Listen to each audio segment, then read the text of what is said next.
안녕하세요. 조용히 쌓는 부, 마음이 편안해지는 투자 이야기입니다. 오늘은 미국 배당 ETF 두 가지를 비교해 보려고 해요. 바로 DIVB와 SCHD입니다. 둘 다 배당 ETF라는 공통점이 있지만 전략과 성격이 꽤 다릅니다. 특히 최근 미국 시장에서 자사주 소각이 큰 화두가 되고 있어서 요즘 같은 흐름에서 어떤 ETF가 더 잘 맞을지 저도 궁금해졌습니다.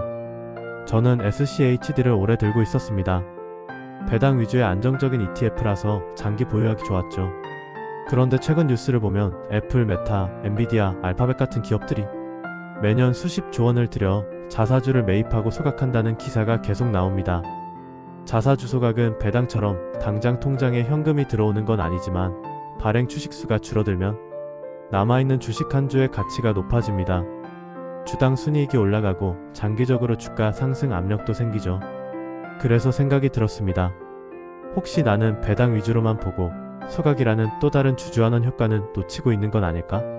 그래서 이번에 배당과 소각을 동시에 반영하는 DIVB를 좀 더 깊이 살펴봤습니다. DIVB의 정식 이름은 iShares US Dividend and Buyback ETF입니다.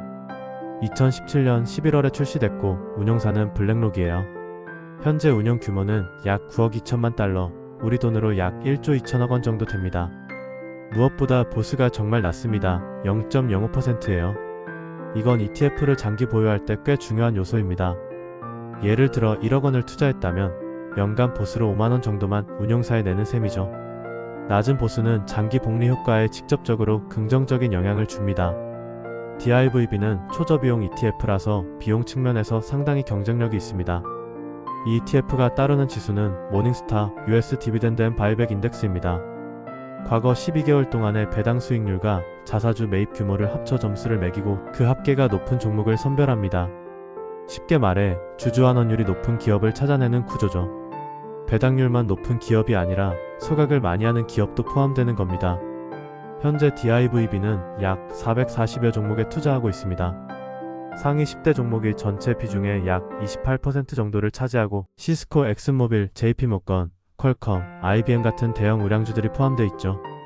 섹터 비중을 보면 정보기술이 약 23%, 금융 21%, 필수소비재 10%, 산업재 10%, 헬스케어 9%, 에너지 8% 등으로 고르게 분산되어 있습니다. 이렇게 다양한 산업을 담다 보니 특정 섹터 쏠림이 적습니다. 배당 수익률은 최근 12개월 기준 약 2.6% 수준이고 30일 기준 SEC 수익률은 약 2.87%입니다. 배당은 분기마다 지급합니다. 성과를 보면 최근 1년 총 수익률은 약 16.9%, 3년 연평균 수익률은 약 14.8%, 5년 연평균 수익률은 약 15.9%입니다.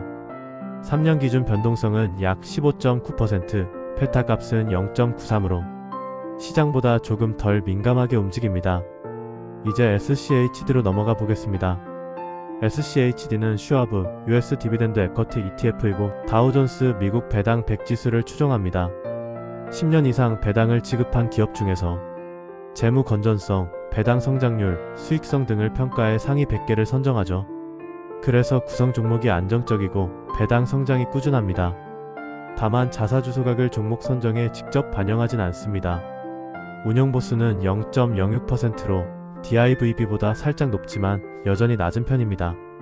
1억 원 투자 기준 연간 6만 원 정도의 비용이 드는 셈이죠. 편입 산업을 보면 SCHD는 금융산업 제소비재 비중이 높습니다. DIVB보다 정보기술 비중이 낮고 대신 전통적인 배당주 비중이 많아요.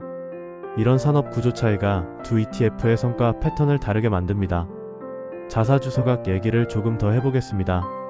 2020년 이후 저금리 환경에서 현금 흐름이 좋은 대형 기업들이 공격적으로 자사주 소각을 늘렸습니다. S&P 500 기업들의 연간 소각 규모는 2023년에서 2025년 사이 사상 최고치를 기록했고 특히 애플은 1년에 수십조 원을 소각합니다. 주식수가 줄어들면 주당 가치가 높아지고 장기적으로 주가에 긍정적인 영향을 줍니다. DIVB는 이런 효과를 포착할 수 있는 ETF입니다. 배당 대신 소각을 선택하는 기업의 주주환원 효과도 반영하니까요. 성과를 비교할 때는 토탈 리턴이 중요합니다. 토탈 리턴은 주가 상승과 배당 재투자를 합친 수익률입니다. 최근 3년간 데이터를 보면 SCHD는 배당 재투자 효과 덕분에 변동성이 클 때 방어력이 좋고 DIVB는 주가 상승 구간에서 강점을 보입니다. 즉, 시장 상황과 투자자 성향에 따라 어느 쪽이 유리해 보일지가 달라집니다. 세금도 중요한 부분이죠. 두 ETF 모두 해외 상장이라 배당금에는 미국에서 먼저 15% 원천 징수가 됩니다. 그리고 한국에서 금융소득 종합과세 대상이면 배당소득세 15.4%가 추가될 수 있습니다. 하지만 외국 납부세액 공제를 통해 미국에서 이미 낸 세금만큼 한국 세금에서 차감받을 수 있어요. 그래서 미국 15%, 한국 15.4%를 그대로 다 내는 건 아니고 실질 세율은 더 낮습니다. 세금이 장기 성과에 미치는 영향도 큽니다. 예를 들어 1억 원을 투자해 10년간 연 8%의 가격 상승이 있고 DIVB 배당률이 2.6%, SCHD 배당률이 3.8%라고 가정해 보겠습니다. 미국 원천 징수 15%가 붙는 상황에서 계산하면 배당률이 낮은 DIVB가 세금 부담이 적어 장기적으로 자산이 더 크게 불어날 수 있습니다. 과세 계좌에서는 매년 세금이 빠져나가면서 복리 효과가 줄어드니까요. 정리하면 DIVB는 자사주소각을 반영하고 세후 효율이 좋습니다. 보수가 낮고 섹터 분산이 잘 되어 있으며 대형 우량주를 골고루 담고 있습니다. 반면 운용 역사가 짧아 장기 데이터가 부족한 점은 단점입니다. SCHD는 안정적인 배당과 검증된 종목 구성이 강점이고 보수도 낮지만 DIVB보다는 조금 높습니다. 다만 자사주소각 효과를 놓칠 수 있다는 아쉬움이 있습니다. 요즘처럼 자사주소각이 활발한 환경에서는 DIVB가 눈에 들어올 수 있고 마음이 편한 배당 투자와 꾸준한 현금 흐름을 원한다면 SCHD가 여전히 좋은 선택입니다. 어느 쪽이든 중요한 건 본인의 투자 목적과 성향에 맞춰 선택하는 거예요. 오늘 말씀드린 내용은 특정 종목 매수를 권하는 게 아니며 투자 판단의 최종 책임은 투자자 본인에게 있습니다. 조용히 쌓는 부, 마음이 편안해지는 투자 이야기. 이 영상이 도움이 되셨다면 구독과 좋아요를 함께 해주세요. 여러분의 투자 여정에 작은 힘이 되겠습니다. 오늘도 조용히 쌓는 부와 함께 해주셔서 감사합니다.